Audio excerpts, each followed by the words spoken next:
Integrovaný dopravní systém Jihočeského kraje, to je IDS. Od 1. července vám umožní jednoduše cestovat po celém kraji s jednou jízdenkou napříč veřejnou dopravou. Nechcete používat mobilní aplikaci?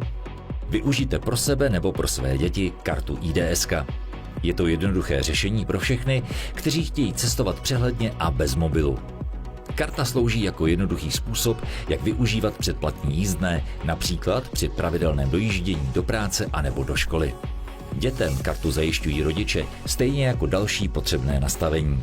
Karta slouží jako identifikátor pro nákup předplatních jízdenek. Její vytvoření stojí 130 korun.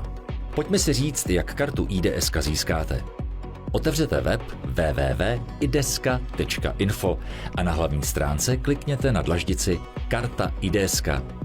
Zobrazí se možnosti, jak kartu získat. Jsou dvě. Online přes webový e-shop nebo osobně na pobočce. Jestliže se rozhodnete pro online, klikněte na dlaždici přes webový e-shop IDS. Zaregistrujte se, vyplňte základní údaje.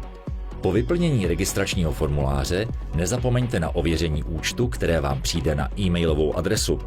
Jakmile bude váš účet ověřen, můžete se přihlásit do e-shopu. Po přihlášení klikněte na tlačítko Žádost o kartu IDS, které naleznete na pravé straně obrazovky. Vyplňte všechny povinné osobní údaje, které jsou nutné pro vytvoření karty. V dalším kroku zvolte typ jízdného, který se přiřadí ke vznikající kartě. Vyberte pobočku, na které si kartu vyzvednete, a také termín vyzvednutí. Poslední krok slouží jako rekapitulace zadaných informací. Všechny údaje zkontrolujte a případně upravte. Poté můžete žádost odeslat. Jakmile je karta hotová, přijde vám e-mail s informací o vyzvednutí.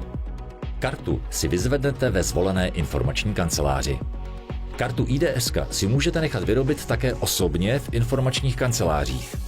Na webu doporučujeme využít rezervační systém, díky kterému budete mít vyhrazený přesný čas ve zvolené pobočce. Pozor, pokud kartu vytvoříte pouze na pobočce a neaktivujete účet, bude možné předplatní jízdenky kupovat pouze osobně. Pro využití dalších možností nákupu je nutné pro vydanou kartu IDS nejprve aktivovat účet v jedné z informačních kanceláří. Veškeré kroky najdete na www.ideska.info.